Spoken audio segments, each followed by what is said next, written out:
So hello everyone, তো আজকের এই ভিডিওটাতে আলোচনা করব ডাব্লিউপি কনস্টেবল 2025-এ তোমাদের এক্সাম হয়ে গেছে। দেন ফাইনাল অ্যান্সারকে কিন্তু কালকেই চলে এসেছে রাতে। তো এই ফাইনাল অ্যান্সারকে কিন্তু ফাইনাল আর কোনো অ্যান্সারকে আসবে না, আর কিছুক্ষণ বাদেই কিন্তু তোমাদের রেজাল্ট পাবলিশড হয়ে যাবে। মোটামুটি 1 থেকে 2 দিনের মধ্যে কিন্তু তোমাদের রেজাল্ট চলে আসতে পারে। দেন এরপরে তোমাদের কিন্তু 3টে প্রশ্ন বাদ গেছে। এই 3টে প্রশ্ন হচ্ছে মানে কার লাভ এবং কার লস হলো সেটা নিয়েও আমরা ডিসকাস করব। দেন এক্সপেক্টেড কাট অফ কত যেতে পারে সেটা নিয়েও আমরা আলোচনা করব। তো চলো শুরু করছি ভিডিওটা। আমরা দেখে নেই প্রথমে কোন কোন প্রশ্ন বাদ গেল এবং কোন কোন প্রশ্নের অ্যান্সার আগে ভুল ছিল এখন ঠিক করে দেওয়া হয়েছে। সো চলো আমরা দেখে নেই। এই হলো অফিসিয়াল অ্যান্সারকে যেটা পিআরবির তরফ থেকে পাবলিশ করা হয়েছে, একদম ফাইনাল অ্যান্সার কি। তো চলো আমরা দেখে নেই কোন কোন প্রশ্ন কি করা হয়েছে। তো তোমাদের 41, 42 এবং 43 এই 3টে প্রশ্নকে কিন্তু বাদ দিয়ে দিয়েছে। তো কোথায় আমরা কি লেখা আছে সেটা দেখবো একটু। তো চলে যাব আমরা 41 নম্বর প্রশ্নে। কোথায়? সো এই যে 41 নম্বর প্রশ্ন তোমরা দেখতে পাচ্ছ, এই যে এটি ছিল একটা অঙ্কের প্রশ্ন। কোনো টাকার বার্ষিক সুদ 20% হলে কি হবে। তো এই প্রশ্নটা কিন্তু এই যে question excluded from the question paper for both the version, মানে দুটো ভার্সন যে আমাদের বাংলা এবং নেপালি ভার্সনে এক্সাম হয়েছে, তো দুটো ভার্সন থেকেই মানে এলিমিনেট করে দেওয়া হয়েছে এই প্রশ্নটাকে। তো এটাতে মানে কেউ নম্বর পাবে না। এই 41, 42 আর এই যে তোমার 43 এই 3টে প্রশ্নকে কিন্তু বাদ দেওয়া হয়েছে, আর বাকি দুটো প্রশ্নের অ্যান্সার ঠিক করে দেওয়া হয়েছে। আগে অ্যান্সার ভুল দিয়েছে, পরে ওটা ঠিক করে দিয়েছে। তো এবারে বলি মানে কার লাভ এবং কার লোকসান হলো। তো যারা এই 3টা প্রশ্নের অ্যান্সার করেছে, ঠিক আছে, যারা এই 3টে প্রশ্নের অ্যান্সার করেছে কিন্তু তারা হচ্ছে অ্যান্সারটাকে ভুল করেছে, তো তাদের জন্য এটা কিন্তু লাভ হয়ে গেল। তাদের যদি এই 3টে প্রশ্ন মানে ইনক্লুড করে দিত তাহলে তাদের লস হয়ে যেত। যারা এই 3টে প্রশ্ন মানে ভুল করেছে তো তাদের 3 নাম্বার মানে 1.5 নাম্বার চলে যেত তাদের। আর যারা এই 3টে প্রশ্নকে ঠিক করেছিল তাদের কিন্তু লস হয়ে গেল।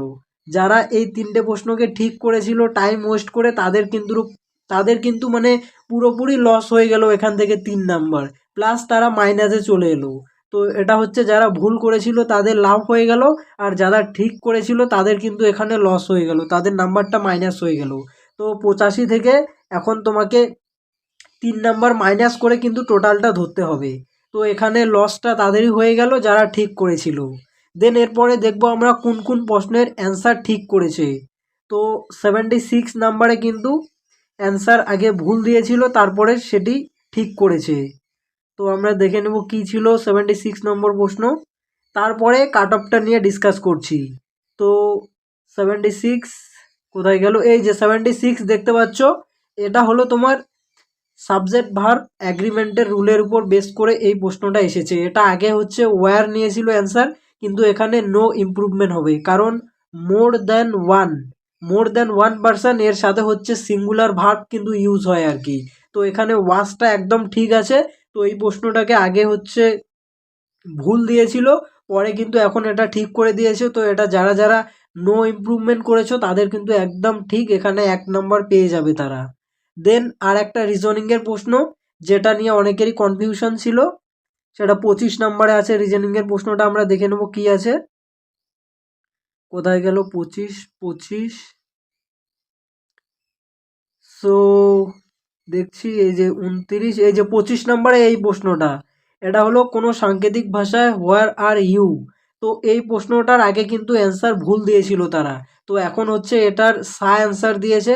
তো যারা যারা তোমরা সা করেছো তারা কিন্তু এখানে +1 পেয়ে যাবে, ঠিক আছে। তো এই দুটো হচ্ছে যারা মানে এই প্রশ্নটা নিয়ে অনেকেরই কনফিউশন ছিল, তো ফাইনালি কিন্তু পিআরবি বোর্ড এটাতে এসে অ্যান্সার নিয়ে নিয়েছে। অনেকেই এটা এসে করেছে তারপরেও মানে তাদের ভুল হয়েছে, তো তাদের কিন্তু এখানে 1 নাম্বার প্লাস হয়ে গেল। প্লাস ওই ইংলিশের প্রশ্নটা যারা নো ইমপ্রুভমেন্ট করেছো তাদের সেখানে 1 নাম্বার প্লাস হয়ে গেল। তো এখানে 2 নাম্বার, আর ওই বাকি 3টে প্রশ্ন ভুলের জন্য তো যারা ভুল করেছো তারা প্লাস পেয়েই গেলে, আর যারা অ্যান্সার করনি তাদের তো কোনো যায় আসে না, আর যারা ঠিক করেছে তাদের লস হয়ে গেছে। তো এরপরে আমরা ডিসকাশন করব মানে কাট অফ কত যেতে পারে, ঠিক আছে। তো এবারে আমরা একটা এক্সপেক্টেড কাট অফ, আর কিছুক্ষণ পরেই কিন্তু রেজাল্ট চলে আসবে, মোটামুটি ধরে নাও একদিন বা হাইয়েস্ট হলে দুদিন আশা করি দেরি করবে না, আর একদিনের মধ্যে কিন্তু তোমাদের রেজাল্ট চলে আসবে। তো এখানে ইউআর এর কাট অফ কত যেতে পারে, তো ইউআর এর কাট অফ কিন্তু এখানে তোমরা 45 থেকে 50-র মধ্যে ধরে রাখতে পারো, ঠিক আছে।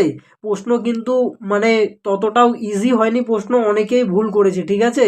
প্রশ্ন যদি লিক না হয় তাহলে কিন্তু কাট অফটা কমই যাবে, আর যদি প্রশ্ন বাই চান্স ধরো লিক হয়ে গেছে প্রশ্ন, তাহলে কিন্তু কাট অফ ইনক্রিজ হবে, সেটা স্বাভাবিক ব্যাপার। কিন্তু মানে যেরকম করে এক্সাম হয়েছে, ঠিক আছে, অনেকেই কিন্তু মানে বেশি ভালো পরীক্ষা দেয়নি, তো সেক্ষেত্রে মানে অনেক ভালো স্টুডেন্ট ভালো পরীক্ষা দেয়নি, সেক্ষেত্রে তুমি ইউআর এর কাট অফটা 45 থেকে 50-এর ঘরে ধরে রাখতে পারো।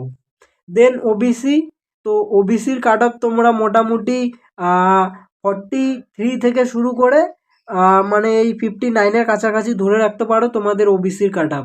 দেন এসসির কাট অফ কত যাবে, তো এসসির কাট অফ তোমাদের মোটামুটি 35 থেকে 40 পর্যন্ত ধরে রাখতে পারো তোমাদের এসসির কাট অফ। দেন বাকি থাকলো এসটি, তো এসটির জন্য তোমাদের কাট অফ মোটামুটি ধরে নাও, এসটির জন্য কাট অফ মোটামুটি 32, মানে 1-2 নম্বর বেশি কম হতে পারে, 32 থেকে শুরু করে 45 পর্যন্ত ধরে রাখতে পারো, ঠিক আছে।